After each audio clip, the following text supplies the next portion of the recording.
வணக்கம் நண்பர்களே, welcome to doctor PM times.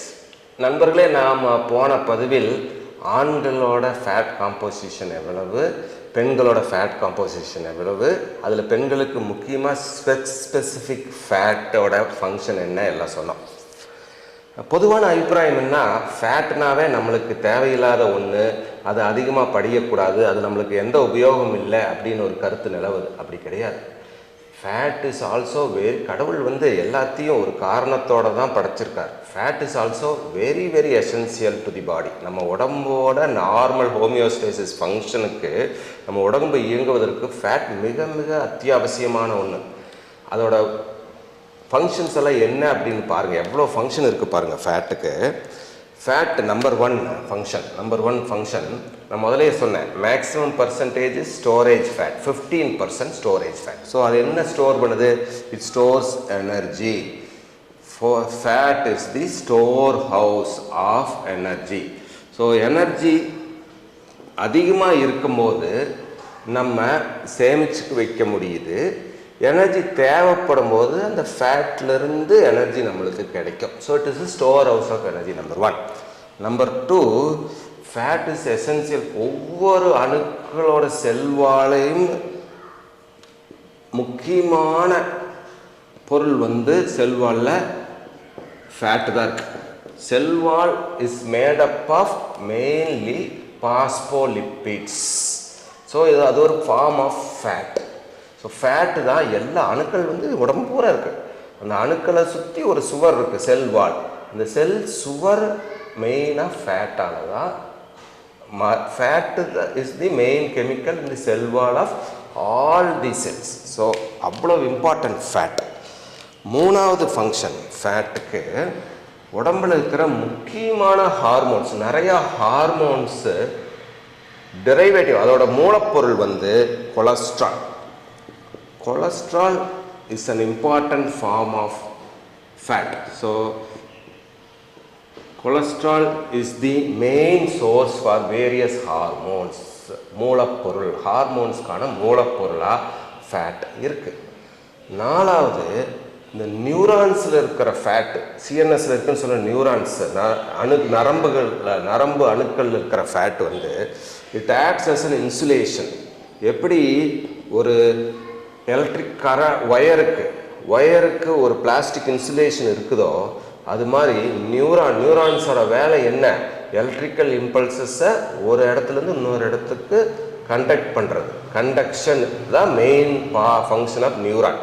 So அந்த எலக்ட்ரிக்கல் ஆக்டிவிட்டிக்கு ஒரு இன்சுலேஷனாக இந்த ஃபேட் உதவியாக இருக்குது.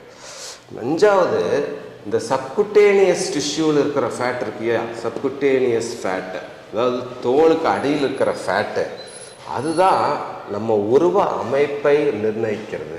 எஸ்பெஷலி பெண்களோட உருவ அமைப்பை, பாடி கான்டோரை நிர்ணயிக்கிறது இந்த சப்குட்டேனியஸ் ஃபேட் தான்.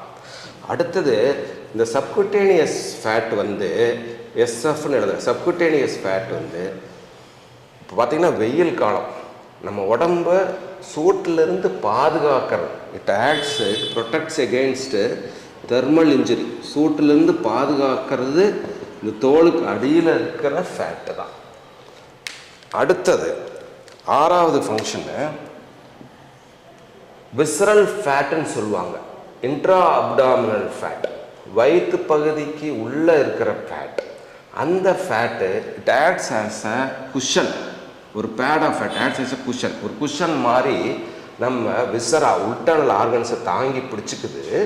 நம்ம இன்ஜுரி எதுவும் ஆகாமல், நம்ம கீழே விழும்போதோ, ஏதாவது அடிபடும் போதோ, யாராவது நம்மளை அடிக்கும் போதோ, முக்கியமான உறுப்புகள் சேதாரம் ஆகாமல் தடுக்கிறதுக்கு it acts as a cushion. So அடுத்தது, fat is essential for absorption of vitamins. Fat soluble விட்டமின்ஸ்னே இருக்குது. Vitamin A, D, E and K. இந்த 4 விட்டமின், முக்கியமான vitamins A, D, E and K, they are called fat soluble vitamins. அதை observe பண்ணுறதுக்கு மெயினாக fat வேணும். அடுத்தது, எட்டாவது, ஃபேட் இருந்தால் தான் ஒரு உணவுப் பொருள் டேஸ்டாக இருக்கும். ஐஸ்கிரீம் ஏன் அவ்வளோ டேஸ்ட்டாக இருக்குது? ஏன்னா அதில் அதிக ஃபேட் இருக்குது. It adds to the taste and flavour of food. நம்ம விரும்பி சாப்பிட்ற உணவில் எல்லாமே ஃபேட் இருக்குது. அடுத்தது லங்ஸில் ஃபேட்டுக்குன்னு ஒரு ப்ராப்பர்ட்டி இருக்குது. It acts as a detergent soap மாதிரி. இது கடினமான லேயரை தாண்டி அழுக்க எடுக்கிற ப்ராப்பர்ட்டிக்கு பேர் தான் டிட்டர்ஜென்ட். அதே ப்ராப்பர்ட்டி லங்ஸில் அப்ளை ஆகுது. லங்ஸில் அல்வியோலை மூச்சு குழாய் இருக்குது இல்லைங்களா, அதில் சர்ஃபாக்டன்ட் என்ற ஒரு வேதிப்பொருள் படிந்து இருக்கும். இந்த சர்ஃபாக்டன்ட் என்ன பண்ணுது? It acts as a detergent and it helps to maintain the compliance of the லங்னு சொல்லுவாங்க. அதாவது நுரையீரல் விரிவடையும் தன்மை, மூச்சு குழாய் விரிவடையும் தன்மையை மெயின்டைன் பண்ணுறதுக்கு இந்த டிட்டர்ஜென்ட் ஆக்ஷன் ஆஃப் ஃபேட் உதவியாக இருக்குது. ஆனால் இந்த டிட்டர்ஜென்ட் ஆக்ஷன்னால் சர்ஃபேஸ் டென்ஷன் குறையும். அதனால் என்னாகும்? நம்ம மூச்சு குழாய் விரிவடைவதற்கு, அது கொலாப்ஸ் ஆகாமல் தடுக்கிறதுக்கு உதவியாக இருக்கும். ஸ்மோக்கர்ஸில் இந்த சர்ஃபாக்டன்ட் போயிடுது. அதனால தான் அவங்களுக்கு இந்த ஆஸ்மா இல்லை எம்ஃபைசீமா, லங் டேமேஜ் போன்றவையெல்லாம் காமனாக இருக்கிறது. எதனாலன்னா இந்த surfactant is affected in smokers. இந்த surfactant is made up of mainly fat தான் இந்த சர்ஃபாக்டன்ட்டில் இருக்கு. ஸோ கொழுப்புனாவே நம்ம பயந்துக்கிறோம், தேவையில்லாத பொருள் நினச்சிக்கிறோம். பட் இதில் பார்த்தீங்கன்னா கொழுப்புக்கு இவ்வளவு பயன்கள் பலன்கள் இருக்குது.